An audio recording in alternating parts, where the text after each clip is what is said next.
Vijayalalitha YouTube சேனலுக்கு உங்களே வரவேற்கிறேன். இன்றைக்கி நான் வத்த குழம்பு பண்ண போகிறேன். வத்த குழம்பும் களியும் கிண்ட போகிறேன். அதுக்கு என்னென்ன தேவை பொருளை பார்க்கலாம். வறுக்கிறதுக்கு தேவையான பொருளை ஃபஸ்ட்டு பார்த்துருவோம். 2 ஸ்பூன் தனியா, 1 ஸ்பூன் கடலப்பருப்பு, 1 ஸ்பூன் அரிசி, 1 ஸ்பூன் உளுந்து, 10 காஞ்ச மிளகா, 1 கொத்து கருவேப்பிலை, 1/4 ஸ்பூன் மிளகு, 1/4 ஸ்பூன் ஜீரகம், 1/4 ஸ்பூன் வெந்தயம். இதுதான் இதுக்கு தேவையான பொருள். வறுத்து பொடி பண்ணி இதுக்கு தேவையான. அடுத்தது பார்த்தீங்கன்னா 2 மணத்தக்காளி வத்தல் 2 ஸ்பூன் எடுத்து வச்சுருக்கேன். 1 ஸ்பூன் கடுகு, 1 ஸ்பூன் வெந்தயம், பெரிய வெங்காயம் 1 ஃபுல்லாக கட் பண்ணி வச்சுருக்கேன், 1 கொத்து கருவேப்பிலை, 2 தக்காளி கொஞ்சம் பெரிய சைஸ் எடுத்துக்கங்க. மீடியம் சைஸாக இருந்தால் 3 எடுத்துக்கங்க. நான் பெருசு 2 எடுத்திருக்கேன். 10 சின்ன வெங்காயம், 10 பூண்டு. இது குழம்புக்கு போடுறதுக்கு காஷ்மீர் மிளகாத்தூள் 1 ஸ்பூன், குழம்பு மிளகாத்தூள் 1 ஸ்பூன், 1/2 ஸ்பூன் மஞ்சத்தூள். புளி நான் 50 எடுத்து வச்சுருக்கேன். எண்ணெய் நல்லெண்ணெய் எடுத்து வச்சுருக்கேன் 100 கிராம். களி கிண்டுறதுக்கு தேவையானது மாவு 200 கிராம் எடுத்து வச்சுருக்கேன். எப்படி செய்யலான்றதை காட்டுறேன், வாங்க பார்க்கலாம். வத்த குழம்புக்கு பொடி பண்ணுறதுக்கு இதை எடுத்து போட்டு வறுத்துறேன். அடுப்பை கொஞ்சம் ஃபஸ்ட்டில் ஹையில் வைங்க, அதுக்கப்புறம் சிம்மில் வச்சிடுங்க. கொஞ்சம் ஃபஸ்ட்டு எடுத்தவொடனே கொஞ்சம் ஹையில் வைங்க, கொஞ்சம் சூடு ஆகட்டும். ஆன பின்னாடி சிம்மில் வச்சுருங்க, எதுவுமே கருக வைக்காதீங்க. இது நல்லா வறுத்தரிச்சு பாருங்கள். இப்போ இந்த வறுத்ததில் நான் 1/2 ஸ்பூனு, இதில் 1/4 பெருங்காய பொடி போட்டுடுறேன். அவ்வளோதான். இதை அடுப்பை ஆஃப் பண்ணிட வேண்டியதான். இந்த பொடியை நீங்கள் அரைச்சி வச்சுக்கிட்டு எப்போ நீங்கள் வத்த குழம்பு வச்சாலும் வச்சிங்கன்னா செம்ம டேஸ்ட்டாக இருக்கும். நல்லா வீடே மாதம் மணக்கும். இப்போ நல்லெண்ணெய் ஊற்றணும். ஒரு 1/4 ஊற்றிட்டு 1/4 எடுத்து வைக்கிறேன். சட்டி சூடானவனே கடுகு வெந்தயம் போட்டிருக்கேன். மணத்தக்காளி போடுறேன். அடுப்பை சிம்மில் வச்சுடுங்க, ஹையில் வச்சுட்டு சிம்மில் வச்சுடுங்க. பொரிஞ்சிடுச்சு. இப்போ கருவேப்பிலை போடுறேன்.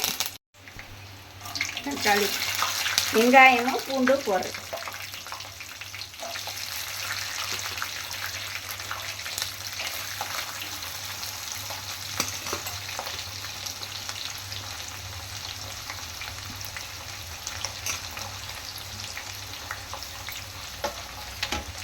இப்போ ஹையில் வச்சுடுங்க. ஏன்னா ஹையில் வச்சுட்டு கடுகு வெந்தயம் மணத்தக்காளியில் இதானவொடனே அடுப்பு சிம்மில் வச்சிடணும், ஏன்னா கருகக்கூடாது. அதனால் இப்போ வெங்காயம்லாம் போட்டுட்டு திருப்பி நான் ஹையில் வச்சுருக்கேன்.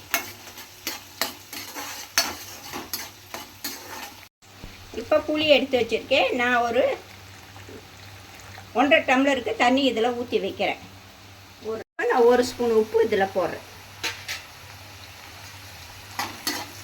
அது தக்காளி எடுத்து நான் போட்டுறேன்.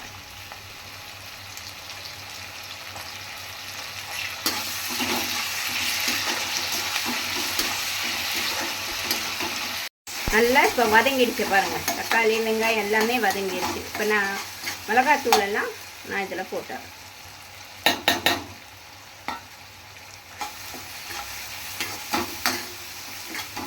எண்ணெயிலே போட்டு வதக்குனீங்கன்னா நல்லா ரெட்டிஷ் நல்லா கலர் கிடைக்கும். உங்களுக்கு மிளகாத்தூளும் எண்ணெயிலே வெந்துடும். இது 1 மாதம் கூட நீங்கள் வச்சு சாப்பிட்லாம் அந்த குழம்ப. நான் இப்போ 1 டம்ளருக்கு தண்ணி ஊற்றுறேன். கொதிக்கட்டணும்.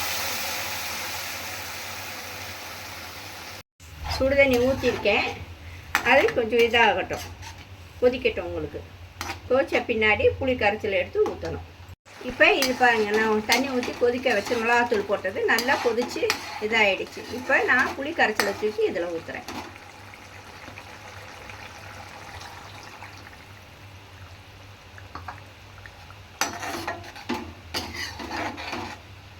கொஞ்சம் கொதிக்கணும். கொதிச்ச பின்னாடி காட்டுறேன் பாருங்கள்.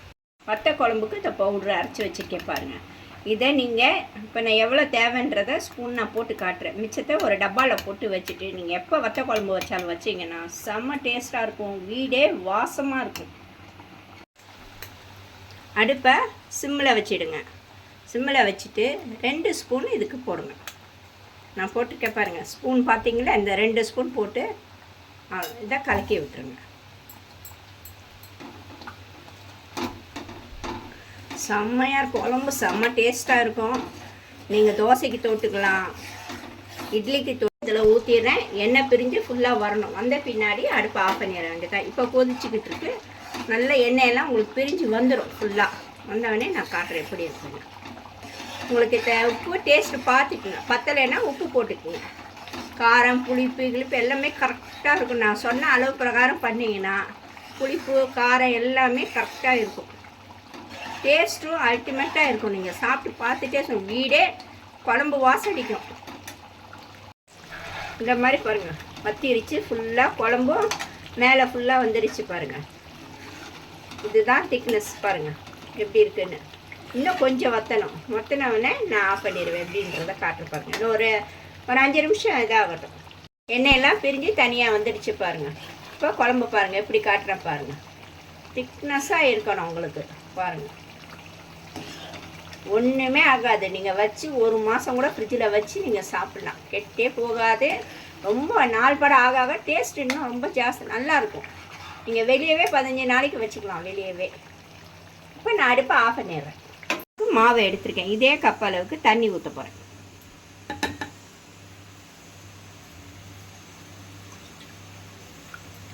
ஒரு 3/4 அளவுக்கு ஊற்றிருக்கேன்.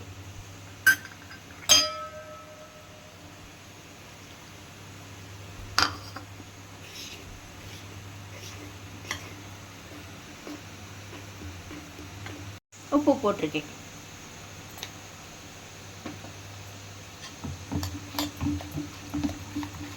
பதம் எப்படின்றத காட்டுறேன் பாருங்கள். இல்லாமல் கரைச்சிக்கணும். தோசை மாவு பதத்துக்கு கரைச்சிக்குங்க. இந்த பாருங்கள் எப்படி கரைச்சிருக்கேன்னு பாருங்கள். இந்த மாதிரி தோசை மாவு பதத்துக்கு கரைச்சிக்கணும். இதில் நான் 1.5 கப்பு தண்ணி ஊற்றுறேன். பார்த்துக்குங்க. தண்ணி கொதிக்கட்டும். நான் இதில் 1.5 ஸ்பூனு எண்ணெய் ஊற்றிடுறேன். இப்போ தான் ஒட்டாமல் நல்லா வரும். கையில் எடுக்கிறதுக்கே நல்லா வரும். தண்ணி கொதிக்குது. இந்த தண்ணி கொதிக்கிறதுல நான் கரைச்சி வச்ச கேழ்வரகு மாவை இதில் ஊற்றுறேன் பாருங்கள். அடுப்பை சிம்மில் வச்சிடுங்க. ஹையில் வைக்காதீங்க.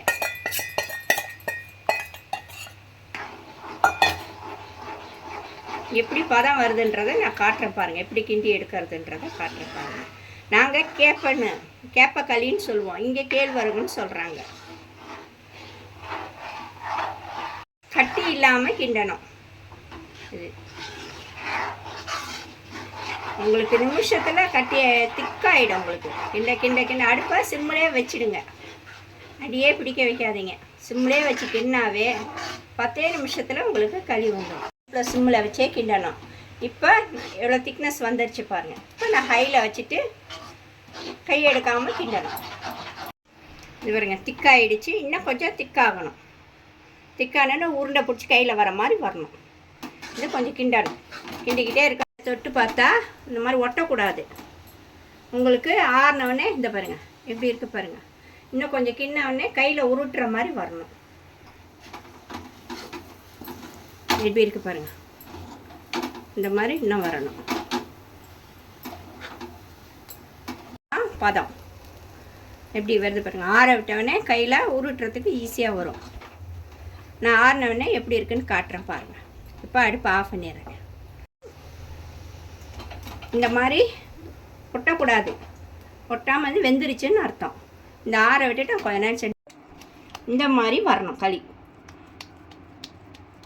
இந்த மாதிரி வரணும். நான் களி கிண்டி வத்த குழம்பு வச்சுருக்கேன். அது மேலே வச்சு தொட்டு சாப்பிட்டு பாருங்கள். செம்ம டேஸ்ட்டாக இருக்கும். பிடிச்சிருந்தா லைக் பண்ணுங்கள், ஷேர் பண்ணுங்கள், கமெண்ட் பண்ணுங்கள், பெல் பட்டனை தட்டுங்க. ஓகே, தேங்க்யூ, பாய்.